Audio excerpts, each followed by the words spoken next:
नमस्कार, मैं श्वेता आपका के लाइव न्यूज में स्वागत करती हूं। तो चलिए शुरुआत करते हैं आज की बड़ी और प्रमुख खबर से। अखिलेश ने बीजेपी से पूछे तीखे सवाल, क्रोनोलॉजी भी समझाई। तेलंगाना में पीएम के बयान पर भड़के सपा प्रमुख। प्रधानमंत्री नरेंद्र मोदी की तेलंगाना में अडानी अंबानी को लेकर दिए गए बयान से सियासत गर्मा गई है। कांग्रेस के बाद सपा प्रमुख अखिलेश यादव ने इसको लेकर भाजपा से सवाल पूछे हैं, साथ ही इसके पीछे की क्रोनोलॉजी भी समझाई है।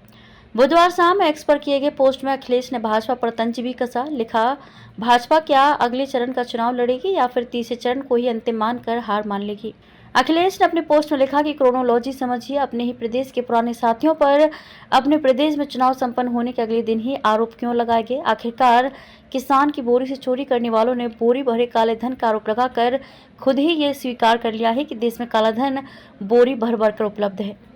अखिलेश ने जीएसटी, आयकर और अन्य टैक्स की चोरी को सरकार की नाकामी से जोड़ते हुए लिखा है कि देश में भ्रष्टाचार से जन्म लेने वाली महंगाई और बेरोजगारी का कारण भाजपा सरकार की नीतियां ही हैं। देश के सबसे बड़े व्यापारिक घरानों के बारे में ऐसी बात कहकर भाजपाइयों ने पूरी दुनिया में भारत के उद्योग जगत की व्यापारिक संभावनाओं पर प्रश्न चिन्ह लगा दिया है और देश की छवि का ढोल ही फोड़ दिया है। अपने लंबे चौड़े पोस्ट में अखिलेश ने तीखे सवालों को भी उठाया। कहा, जनता पूछ रही है कि अगर आपको ये सब मालूम था तो आपकी एजेंसियां सक्रिय क्यों नहीं हुई। भाजपा सरकार सब कुछ जानते हुए भी क्या सिर्फ इसलिए चुप रही क्योंकि इलेक्टोरल बॉन्ड का टेप उसके मुंह पर लगा हुआ था। सपा प्रमुख ने यह भी कहा कि क्या भाजपा सरकार अब ईडी, सीबीआई, आईटी और पीएमएलए को सक्रिय करेगी, बुलडोजर को स्टार्ट करेगी या फिर इन सबको गर्मी की छुट्टियों पर विदेश भेज देगी।